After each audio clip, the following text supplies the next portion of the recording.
Hi everyone, welcome back to our blog. I'm Kathy Schmidt, and today I'm going to walk you through what happens when, as a buyer, you decide it's time to write an offer on a house. It's a pretty exciting day. We actually call it being excited. Our clients usually are very excited and a little frightened at the same time, so we came up with a fun word, being excited.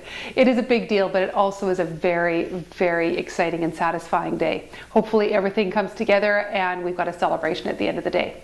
So just imagine you've been out looking for properties, you find one, you look at it, you say, oh gosh, I think this actually matches all of our criteria. It's where we need to be, it's the right size, it's in the right price range, the condition is good, the layout feels right, I love the west backyard. We should probably write an offer on it. Okay, what happens next? Well, what's going to happen next is you're going to normally go back and sit down with your realtor at their office or somewhere where they have access to all the MLS data.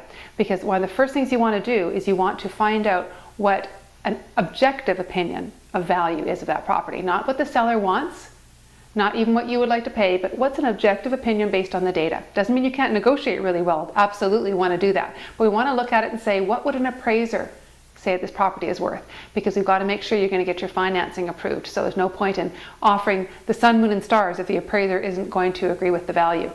So your realtor is going to do what's called a comparative market evaluation, give you an opinion, show you the comparables of solds and actives. The majority of the emphasis will be placed on solds because those are properties that the banks have financed, people have actually paid for, and keys have exchanged, title has changed, etc. Closed transactions.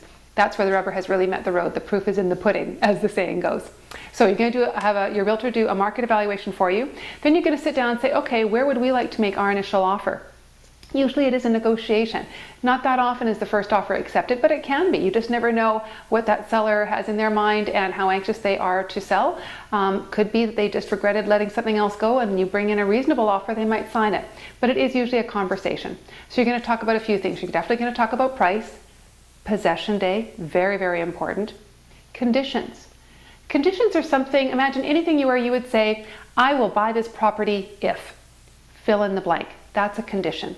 Most of the time it's, I will buy this property if my financing's approved. I will buy this property if the inspection is to my satisfaction. But it could be, I will buy this property if my new job is confirmed by the end of the week. It could be a number of things. So again, you want to make them reasonable. You don't want to make them airy-fairy, but whatever you'd like to say to the seller, you can absolutely say to the seller. Maybe there's some additional terms. Perhaps you're buying a property where there's a tenant. Might be simply to say that the existing damage deposits from the existing tenants will transfer to the purchaser at closing. That's an additional term. It's something outside of the norm. So you'll discuss all those sorts of things with your realtor. And you'll talk about how long you want to have to satisfy those conditions. How long do you think it'll take you to get your financing? This is why you want to get all those ducks lined up well in advance. So normally about a week for inspection and financing is pretty typical. During that period of time, you want to have that inspection as soon as you can. Why? Because what if there's a question that comes up? Wouldn't it be nice to have an opportunity to then get an opinion of the cost of a repair as opposed to be feeling under the gun to make a decision under pressure? So you want to try and get that inspection done as quickly as you can. You want to get the condominium documents, as if it's a condo, as quickly as you can. So you have time to look them over, time to send them down maybe to a condominium review company as well.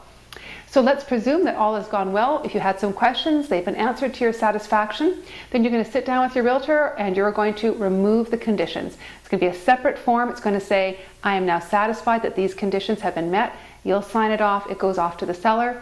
Seller now knows they have an unconditional contract. It simply says, I want to buy and I want to sell, and that document can then go over to the lawyers to be handled and also to your bank for financing. So that's the exciting part. At that point, that property is considered sold. You may not move in then for another 30, 60, 90 days. It can even be quite a bit longer. Possession day is totally negotiable. And by the way, it doesn't have to be just at the end of the month. But that's a topic for another blog. Stay tuned. Next time, we're going to be talking about multiple offers and backup offers. Very interesting topic. So I hope you'll tune back in for that. We'll chat with you next time. And in the meantime, anything you need, we've got a team of awesome realtors here standing by. You can get a hold of us by emailing learn@WeSellEdmonton. We're always happy to hear from you. Ciao for now. Make it a great day.